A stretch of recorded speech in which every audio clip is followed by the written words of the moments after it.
Assalamualaikum warahmatullahi wabarakatuh. Kami dari kelompok 1 PA Pagi akan menjelaskan mengenai analisis ruang dan pemrograman dari bangunan Pusdiklat. Anggotanya terdiri dari saya sendiri, Safa Azara Gunawan, lalu ada Francisco Tanadi, kemudian ada Awa Ardenia Elsi, lalu Parasati Ayu Lestari, Nafisa Hanindia, dan yang terakhir adalah Anissa Nabila. Perkenalkan, nama saya Parasati Lestari. Saya akan menjelaskan mengenai analisa kegiatan pada bangunan Pusdiklat yang akan dirancang nanti. Yang pertama, pintu masuk atau entrance-nya. Di PPT ini ditampilkan entrance berada di ujung kanan bawah PPT. Nah, dari entrance ini menuju ke tempat parkir. Nah, tempat parkir ini bisa dipakai oleh umum seperti tamu, pelatih, peserta, serta pengelola. Di tempat parkir ini terdapat pos satpam untuk berjaga. Lalu dari pos satpam ini, dia memiliki toilet atau kamar kecil untuk dipakai oleh pegawai yang berjaga pada pos ini. Lalu dari parkir menuju ke lobi, ini terdapat tempat convenience store atau yang biasa kita tahu seperti minimarket. Nah, minimarket ini tempat untuk berbelanja para orang-orang yang berada di gedung Pusdiklat ini. Nah, berbelanjanya biasanya berbelanja kebutuhan sehari-hari seperti makan, minum, dan lain-lain. Lalu akses untuk menuju lobi tidak hanya dari convenience store saja, namun dari entrance-nya sendiri ada akses langsung, bisa mengakses langsung ke lobi. Di lobi ini biasanya tempat untuk berorientasi orang-orang, bisa diakses oleh umum. Lalu, ruangan-ruangan yang berhubungan langsung dengan lobi itu ada perpustakaan tempat untuk membaca. Perpustakaan ini juga bisa diakses oleh umum. Lalu, ada conference hall. Conference hall juga bisa diakses oleh umum juga. Dia biasanya digunakan untuk tempat berkumpul penting atau rapat tamu-tamu penting biasanya. Lalu yang ketiga ada ballroom. Ballroom biasa dipakai untuk tempat mengadakan acara. Ini umum juga. Lalu ada ruang kelas. Ruang kelas dipakai untuk tempat belajar peserta serta pelatihnya yang melatih peserta. Hanya 2 saja yang bisa mengakses ruang tersebut. Lalu ada restoran yang sudah pasti tempat untuk makan. Nah, yang mengakses restoran ini juga umum, bisa tamu, peserta, pelatih, pengelola, dan lain-lain. Nah, lalu ada meeting room. Meeting room ini dikhususkan untuk rapat oleh pengelola saja. Lalu terdapat toilet yang berhubungan langsung dari ruang kelas, ballroom, dan juga dapur. Ini bertujuan agar orang-orang yang dari ruang kelas, ballroom, dan dapur bisa mengakses toilet dengan dekat. Lalu dari dapur juga berhubungan langsung dengan restoran, banquet hall, lalu kolam renang. Nah, tadi sudah dibahas restoran, sekarang ada banquet hall. Nah, banquet hall ini sama seperti restoran juga tempat untuk makan, cuman tempat ini dikhususkan untuk lebih formal, makan penting untuk mungkin bersama tamu-tamu penting seperti itu. Lalu dari banquet hall ini ada taman. Nah, taman ini biasanya difungsikan untuk berkumpul-kumpul saja atau tempat berlalu lalang. Taman ini bisa diakses oleh umum juga. Lalu dari taman, balik lagi tadi ke kolam renang.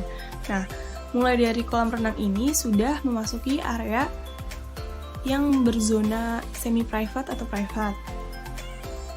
Nah, di kolam renang ini gunanya untuk berenang para peserta serta pelatih juga.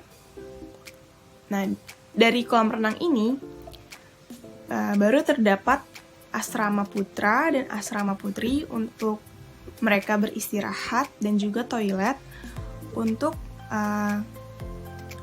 membuang air atau bilas dari kolam renang ini itu sendiri. Lalu dari kolam renang terdapat Gym area ini tempat untuk berolahraga para peserta. Dan para peserta, lalu pelatih dan pengelola juga bisa. Dari gym area terdapat lapangan tenis untuk bermain tenis. Ini juga bisa diakses oleh pelatih, peserta, dan pengelola juga. Nah, dari lapangan tenis ini terdapat ruang kontrol. Nah, ruangan ini berfungsi untuk mengontrol listrik-listrik yang ada pada bangunan Pusdiklat ini. Lalu balik lagi tadi, dari lapangan tenis ini ada ruang kerja untuk pengelola. Nah, namun ruang kerja untuk pengelola juga bisa mengakses langsung ke ruang kontrol tadi. Dia juga bisa mengakses ke gym area, taman, dan juga klinik. Nah, yang terakhir klinik.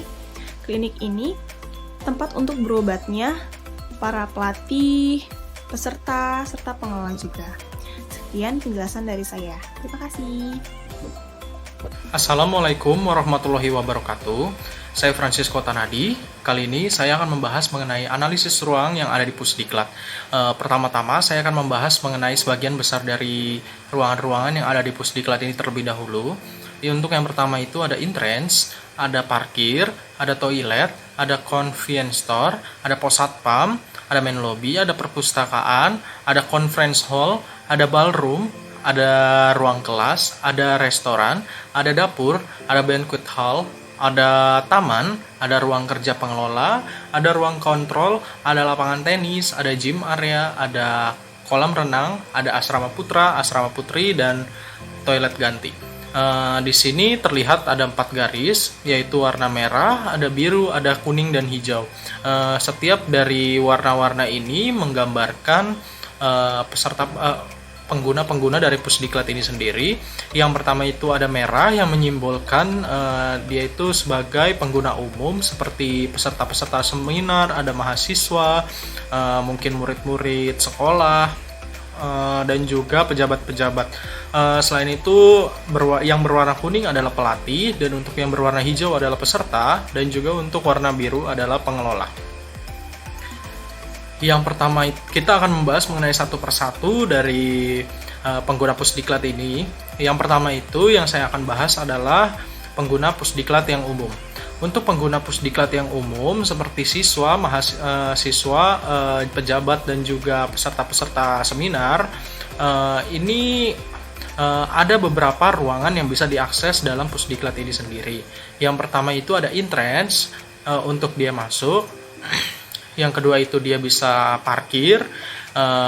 Selain itu dari entrance dia bisa langsung menuju main lobby, atau dia bisa menuju convenience store untuk berbelanja. Selain itu juga apabila dia ingin mengakses perpustakaan yang ada di Pusdiklat ini, dia bisa juga menggunakan perpustakaan. Jika dia ingin menuju conference hall juga dia bisa menuju conference hall lewat main lobby. Selain itu juga dia bisa menuju ke ballroom. Jika ada acara dia bisa menuju ke ballroom. Selain itu juga dari main lobby dia bisa menuju ke restoran. Dari restoran juga dia bisa menuju ke taman. Dari taman juga orang-orang umum juga bisa menuju ke banquet hall. Di sini ada beberapa ruangan yang ada di Pusdiklat ini yang tidak bisa diakses oleh pengguna umum. Seperti contohnya itu ada asrama putri, asrama putra, ada kolam renang, gym area, lapangan tenis, ruang kontrol, ruang kerja pengelola, ada juga klinik, dan juga pos satpam, meeting room, dan juga ruang kelas dan dapur. Yang kedua itu yang akan saya bahas yaitu pengguna Pusdiklat, yaitu peserta. Untuk peserta sendiri, dia itu hampir semua ruangan yang ada Pusdiklat ini bisa dia gunakan. Yang pertama itu seperti contohnya itu entrance. Untuk entrance ini dia bisa masuk lewat entrance, lalu dia bisa parkir. Dan dari tempat parkir ini dia bisa langsung masuk dari entrance untuk menuju ke main lobby, atau dia bisa ke convenience store untuk berbelanja aksesoris, atau dia bisa menuju ke perpustakaan, Dari main lobby dia bisa menuju ke perpustakaan. Selain itu juga dari main lobby dia bisa menuju ke conference hall, dia bisa menuju ke ballroom, dia bisa menuju ke ruang kelas untuk mengikuti pelajaran. Selain itu juga dia bisa menuju ke restoran untuk makan dari main lobby. Selain itu juga dia bisa mengakses klinik apabila dia sakit yang berada di Pusdiklat. Selain itu dari taman juga dia bisa menuju ke banquet hall, dari taman dia bisa menuju ke kolam renang, lalu dia bisa menuju ke asramanya masing-masing, baik asrama putra maupun asrama putri. Selain itu juga jika ia ingin melakukan kegiatan-kegiatan hobi seperti gym atau lapangan tenis, juga dia bisa mengaksesnya yang ada di Pusdiklat seperti lapangan tenis dan gym area.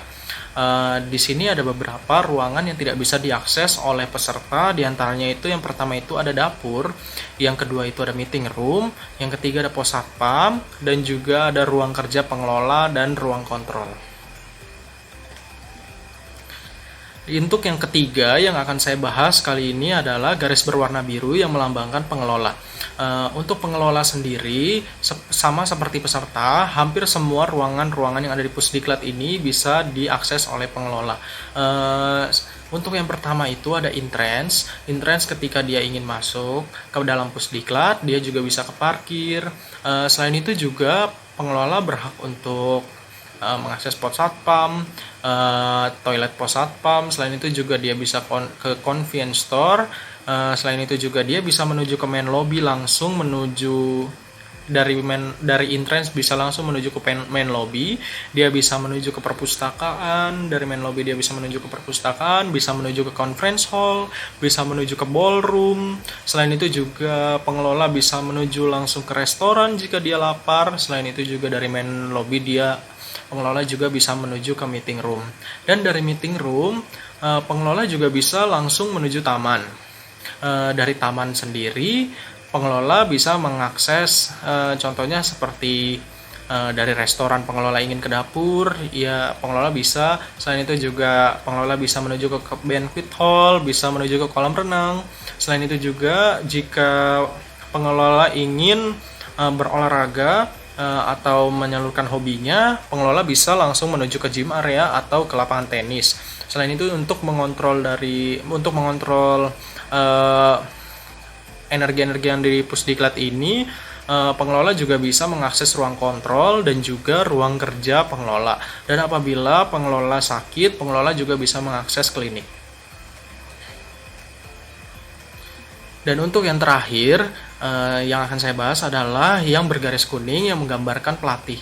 Untuk yang garis kuning sendiri, dia bisa mengakses beberapa ruangan-ruangan. Contohnya itu ada entrance, dia bisa masuk lewat entrance, lalu bisa parkir, pelatih bisa menuju ke convenience store, atau juga dari entrance pelatih juga bisa langsung menuju ke main lobby. Pelatih juga dari main lobby pelatih bisa menuju ke perpustakaan, bisa menuju ke conference hall, bisa menuju ke ballroom, bisa menuju ke ruang kelas untuk mengajar. Pelatih juga bisa menuju ke restoran apabila dia lapar. Dan juga dari main lobby, pelatih juga apabila sakit, pelatih bisa langsung menuju ke klinik. Dari klinik bisa langsung menuju ke taman, dan dari taman pelatih bisa mengakses beberapa ruangan seperti banquet hall, dia bisa juga ke kolam renang, dia bisa menuju gym area. Selain itu juga pelatih bisa menuju ke lapangan tenis.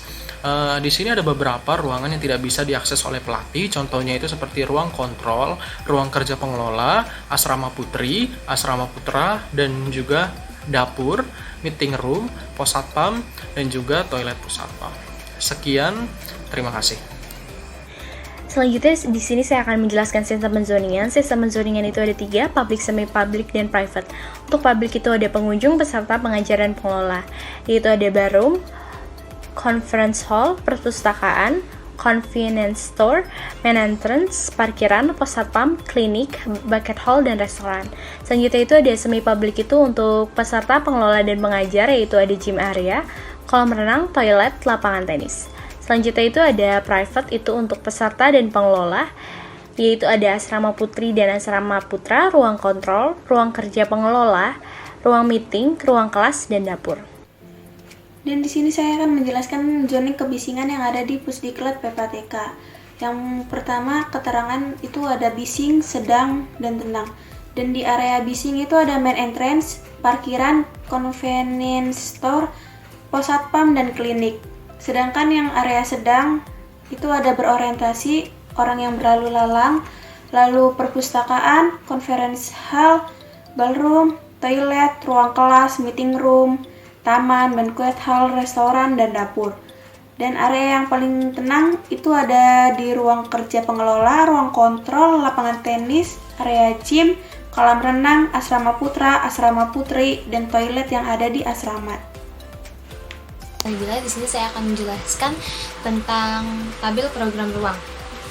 Yang pertama itu jenis ruangnya itu, nama ruangnya adalah lounge, kegiatannya itu untuk menunggu dan bersantai. Standar ukurannya itu 1 meter persegi per orang. Kapasitasnya itu untuk 30 orang. Sumber yang kita dapat itu semuanya dari data arsitek. Luas totalnya itu jadi 30 meter persegi. Yang kedua itu adalah ruang resepsionis. Kegiatannya itu untuk registrasi. Standar ukurannya kita hitung menggunakan meja resepsionis yaitu 3,6 meter persegi. Kapasitasnya itu untuk 2 orang sehingga luas ruangannya itu 7,2 meter persegi. Nah, yang ketiga itu adalah ruang kerja manajer. Kegiatannya itu untuk mengolah data. Standar ruangannya itu 4 meter persegi per orang. Kapasitasnya untuk 3 orang sehingga luas ruangannya jadinya 12 meter persegi. Selanjutnya adalah ruang rapat. Kegiatannya untuk rapat, standar ukurannya 2,5 meter persegi per orang, kapasitasnya 12 orang, jadi luasnya 30 meter persegi. Selanjutnya itu ruang kerja kepala bagian. Kegiatannya itu untuk mengolah data. Standar ukurannya itu 3 meter persegi per orang, kapasitasnya 3 orang, sehingga luasnya menjadi 9 meter persegi. Selanjutnya itu adalah kamar tidur peserta.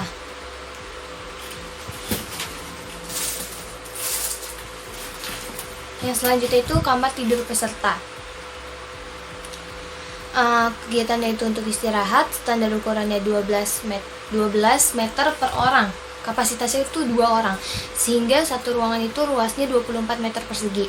Kalau yang VIP 15 meter per orang, kapasitasnya juga untuk 2 orang sehingga luas ruangannya 30 meter persegi. Yang selanjutnya itu adalah pantry. Pantry itu kegiatannya untuk mempersiapkan snack. Standar ukurannya itu 2,4 dikali 3 sama dengan 7,2 meter persegi per ruang. Kapasitasnya itu untuk 2 orang, luasnya 7,2 meter persegi. Selanjutnya itu adalah toilet. Toilet itu kegiatannya untuk MCK. Standar ukurannya itu 0,85 dikali 3,15 sama dengan 2,67 meter per ruang. Meter persegi per ruang. Kapasitasnya itu untuk 5 laki-laki dan 5 perempuan sehingga luasnya menjadi 267 meter persegi. Selanjutnya itu restoran. Kegiatannya itu untuk makan. Standar ukurannya itu adalah 227 per 227,05 per ruang. Kapasitasnya itu untuk 275 orang sehingga luasnya menjadi 227,05 meter persegi. Selanjutnya ruang kelas. Kegiatannya untuk belajar. Standar ruangannya itu 2 meter per orang. Kapasitasnya untuk 40 orang sehingga luasnya menjadi 80. Selanjutnya saya akan menjelaskan tentang selanjutnya adalah ruang kelas. Ruang kelas itu kegiatannya belajar. Kapasitasnya untuk 2 orang dan standar ukurannya 2 meter per orang, kapasitasnya untuk 40 orang sehingga luasnya menjadi 80 meter persegi. Selanjutnya adalah ballroom. Ballroom itu kegiatannya untuk pertemuan. Standar ruangannya itu 1,1 meter per orang, kapasitasnya untuk 300 orang sehingga total luas untuk ruangan ballroom ini adalah 330 meter persegi. Selanjutnya adalah meeting room. Meeting room itu kegiatannya untuk rapat. Standar ukurannya 7,5 meter persegi per orang. Kapasitasnya itu untuk 6 orang. Sehingga total luasnya itu menjadi 45 meter persegi. Yang selanjutnya adalah function room. Kegiatannya untuk pameran. standar ukurannya 1,2 meter persegi per orang, kapasitasnya itu 150 orang, sehingga luasnya menjadi 180 meter persegi. Selanjutnya ada convenience store, kegiatannya untuk belanja, standar ukurannya itu 200 meter persegi. Yang selanjutnya adalah lapangan basket, kegiatannya untuk bermain basket, standar ukurannya itu 26 kali 14 meter, sehingga total luasnya menjadi 364 meter persegi. Selanjutnya ada lapangan badminton yang berfungsi untuk bermain badminton dengan standar ukuran 15 kali 8 meter dan total luasnya 120 meter persegi. Lalu, lapangan tenis yang difungsikan untuk bermain tenis dengan standar ukuran 23 kali 11 dengan luas total 253 meter persegi. Lalu ada lapangan voli yang berfungsi untuk bermain voli, standar ukurannya yaitu 18 kali 19 dengan luas total 342 meter persegi. Lalu ada kolam renang 1/4 Olimpik yang berfungsi untuk berenang dengan standar ukuran 250 meter persegi. Lalu ada gym yang berfungsi untuk olahraga dengan standar ukuran 8 kali 5 dan total luasnya yaitu 40 meter persegi per ruangnya dengan kapasitas 20 orang. Lalu ada ruang ibadah yang berfungsi untuk ibadah dengan kapasitas ukuran 2 meter persegi per orangnya. Bila ingin memasukkan kapasitas 100 orang ke dalam ruangan ibadah tersebut, maka total ruangnya adalah 200 meter persegi. Lalu ada ruang kesehatan yang berfungsi untuk penanganan kesehatan dengan standar ruang 30 meter persegi per ruangnya, yang berkapasitas 5 orang. Lalu ada unit tidur pengelola yang berfungsi untuk istirahat para pengelola dengan standar ukuran 48 meter persegi per ruangnya, yang berkapasitas untuk 6 orang. Lalu ada parkiran motor yang berfungsi untuk memarkirkan motor dengan standar ukuran 0,75 dikali 2,25 meter dengan total 1,68 meter persegi. Bila ingin memasukkan kapasitas 50 motor ke dalam parkiran motor tersebut, maka luas total yang harus dibutuhkan adalah 11,5 meter persegi. Lalu ada parkiran bus dengan standar ukuran 2,5 dikali 12 meter dengan luas 30 meter persegi yang berkapasitas untuk 5 bus. Lalu ada ruang-ruang maintenance. Yang pertama ada ruang pompa dengan standar ukuran 1 meter per orang. Bila akan dimasukkan 3 orang, maka total luasnya akan menjadi 3 meter. Lalu ada ruang chiller dengan standar ukuran 1 meter persegi per orangnya. Bila ingin memasukkan 3 orang, maka luas total ruangnya akan menjadi 3 meter persegi. Lalu ada ruang boiler dengan standar ukuran 1 meter persegi per orangnya. Bila ingin memasukkan 3 orang, maka luas totalnya akan menjadi 3 meter persegi. Sama halnya dengan ruang genset, ruang PLN, dan ruang trapo, serta ruang tandon air yang memiliki standar ukuran 1 meter persegi per orangnya. Dan bila ingin dimasuki oleh 3 orang, maka luas totalnya haruslah 3 meter persegi. Dan yang terakhir ada gudang yang memiliki standar ukuran 5 meter persegi per orangnya. Bila ingin dimasuki oleh 3 orang, maka total luas dari gudang tersebut haruslah 15 meter persegi. Jadi, luas total dari semua ruangan yang ada di Pusdiklat ini adalah sebanyak 7.487 meter persegi.